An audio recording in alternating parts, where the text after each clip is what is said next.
सत साहेब गुरु तेरा ही आसरा।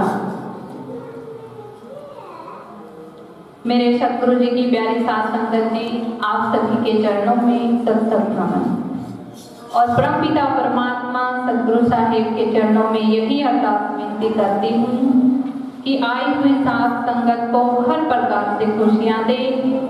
सबसे पहले तो इनको स्वस्थ शरीर दे, क्योंकि शरीर स्वस्थ है तो ही ये आपकी भक्ति कर सकते हैं, सत्कर्म कर सकते हैं।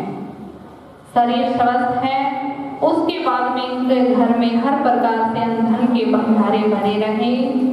शरीर से सेवा करेंगे और धन से दान पुण्य करेंगे, तो इस प्रकार सत्कर्म करते हुए अपने जीवन को मंगलमय बनाएंगे और घर घर में सुख शांति मन चैन भरा रहे। तो मेरे सतगुरु जी की प्यारी साथ संगत जी, आप जब तक सत्संग चलता है तब तक के लिए अपने विचारों को एक बना लीजिए। कोई भी कहीं की भी कोई बातें हैं, कोई घर की है, परिवार की है, समाज की है, सभी बातों को एक तरफ रख दीजिए। चाहे पड़ोसी से पड़ोसी का झगड़ा हो, सभी बातों को भूलकर केवल जो आपको बताया जा रहा है उसको ध्यान से सुनना।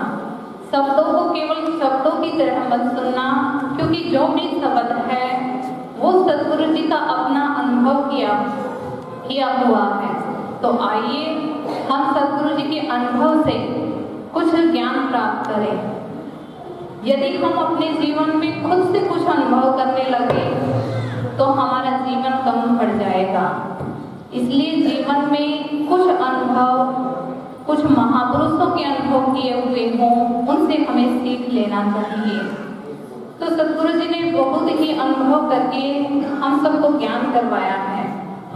जैसा कि बहनों ने अभी आपको बताया है, किसी ने वाणी के लिए बताया है, किसी ने अपने ध्यान के लिए बताया है कि हम संसारिक बातों में रहते हैं, समाज में रहते हैं, उसमें से ही तुम संसार में रहो। संसार को छोड़ना नहीं है, लेकिन संसार में रहकर संसार को अपने अंदर मत रखो, अपने आप को रखो हमेशा परमात्मा में। तुम हमेशा घर में अच्छे विचारों में रहती हो और भाई जी आप भी अच्छे विचारों में रहते हो, तो कभी भी किसी घर में झगड़ा नहीं हो सकता। आपस में सबका प्यार प्रेम बना रहेगा, क्योंकि हम जैसे विचार रखते हैं।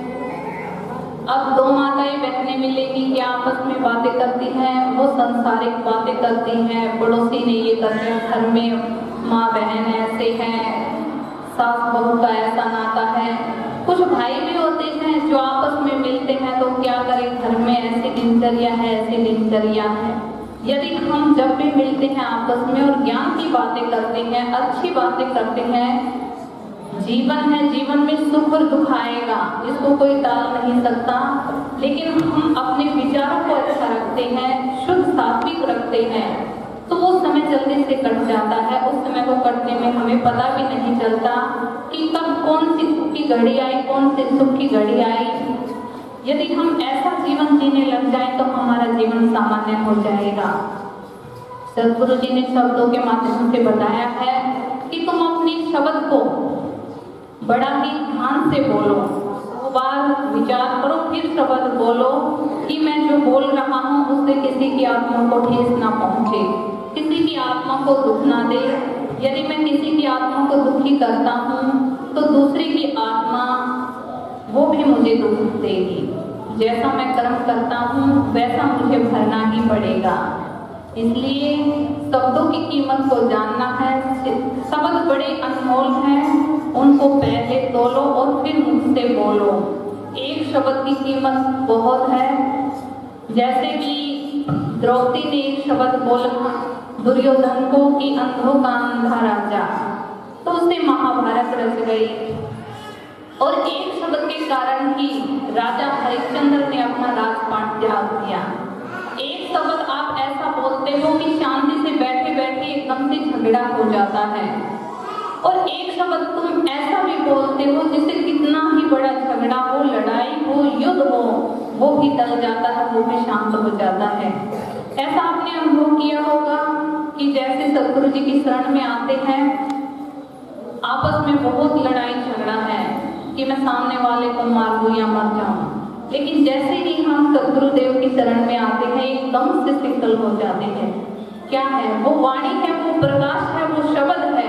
यदि आप ऐसे मीठे शब्द बोलना शुरू कर दो तो तुम ही भगवान हो, तुम ही परमात्मा का अवतार हो, तुम ही परमात्मा का रूप हो। तुम्हारे घरों में भी ऐसी ही शांति हो सकती है, ऐसा ही वातावरण हो सकता है। इसलिए आइए हम शब्दों की कीमत को समझें। शब्द ही शैतान है, शब्द ही इंसान को भगवान बनाते हैं। तो कैसे? हाँ, सतगुरु के दरबार में खिले ज्ञान के कल्याणकारी ब्रह्म स्वामी अमर आनंद जी सतगुरु मेरे नित रहो चरण की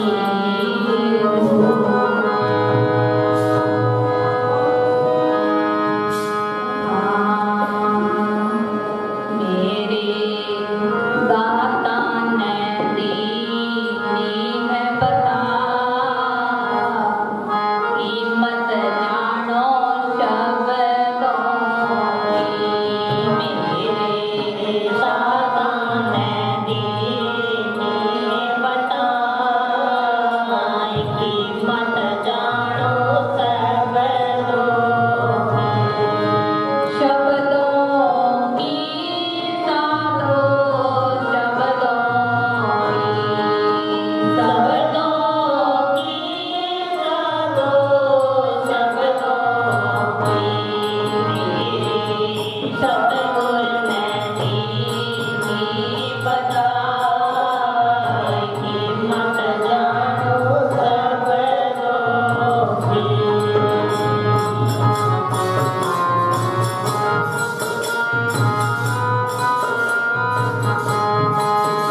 राजा से रंग बन जाता है, एक शब्द पता नहीं क्या क्या कराता है।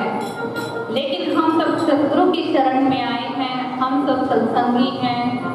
जैसे कई भाई बहनों के मन में विचार भी आ जाता है कि हम सत्संग सुनते हैं, सत्संग में जाते हैं, लेकिन हम पूर्ण सत्संगी नहीं हैं। हम क्या करें क्या ना करें। तो जैसे गर्मी के मौसम में धूप हो और आप रास्ते में कहीं जा रहे हो, आप गर्मी से बहुत परेशान हो, तो आप एक छायादार वृक्ष के नीचे जितनी देर बैठते हो वो आपको शीतलता प्रदान करता है, आपकी आत्मा तृप्त हो जाती है छांव में बैठकर। तो इसी प्रकार जितना समय आप सत्संग में आते हो, सत्संग को देते हो, उतना समय आप संसारिक बुराइयों से बचे रहते हो। तो सत्संग में आने से भी कई लाभ होते हैं, इसलिए अपने आपको कभी सत्संग का ये मत समझना कि मैंने सत्संग का कोई लाभ नहीं उठाया है। आप पूर्ण सत्संगी हो, जितना समय सत्संग में आते हो संसारिक बातों से, नकारात्मक विचारधाराओं से बचे रहते हो, ये भी आपका पुण्य कर्म है। तो सतगुरु की शरण में रह के हमें क्या करना है? हम सत्संगी हैं, हमें सबका सम्मान करना है। छोटा बड़ा भला बुरा इंसान कोई बुरा नहीं होता, बुरे होते हैं उसके कर्म। तो आइए हम सतगुरु की शरण में रह के सबका सम्मान करें। कैसे? हाँ